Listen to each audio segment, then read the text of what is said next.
India should hear what Vietnam is saying about China. Vietnam urged other Southeast Asian nations to take a stronger stand against Chinese expansionism in the South China Sea on Saturday, as a tense regional security forum began with North Korea also under fire over its nuclear program. Ahead of the launch of the annual gathering of foreign ministers from the 10-member Association of Southeast Asian Nations, ASEAN, Vietnam made a bold play against China with a raft of suggested changes to a planned joint communique. It set the stage for a fiery few days of diplomacy in the Philippine capital, with the top diplomats from China, the United States, Russia, and North Korea to join their ASEAN and other Asia-Pacific counterparts for security talks from Sunday.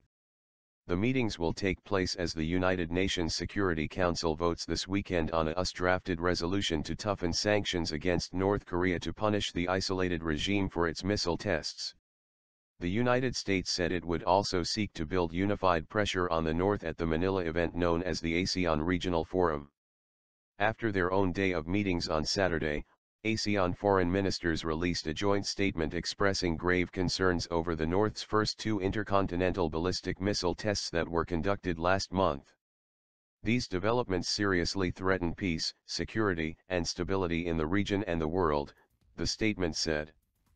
But on the South China Sea dispute, one of Asia's other top powder keg issues, there was far less consensus, with the Philippines seeking to placate Beijing, and Vietnam leading the resistance, diplomats told AFP.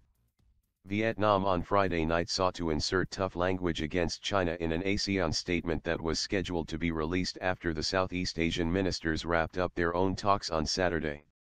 According to a copy of a draft obtained by AFP, Vietnam lobbied for ASEAN to express serious concern over construction in the sea, a reference to China's ramped-up building of artificial islands in the disputed waters in recent years.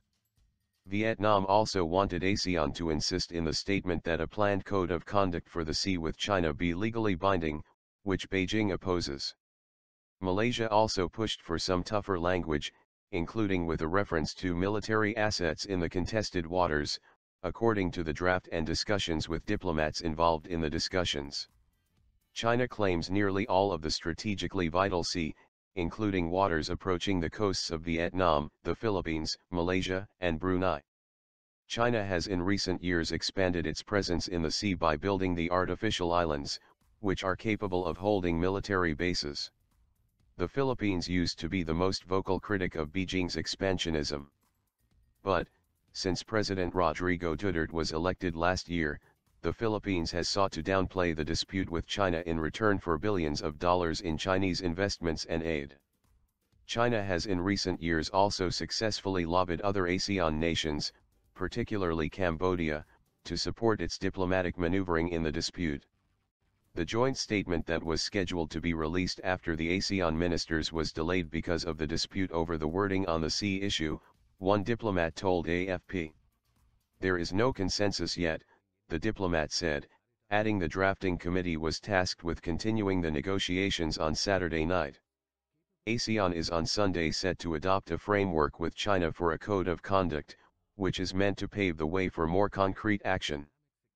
But security analysts point out that the framework comes 15 years after negotiations on the issue first began, and China has used that time to cement its claims with the artificial islands. Another pressing issue in Manila will be the growing terrorism threat in the region.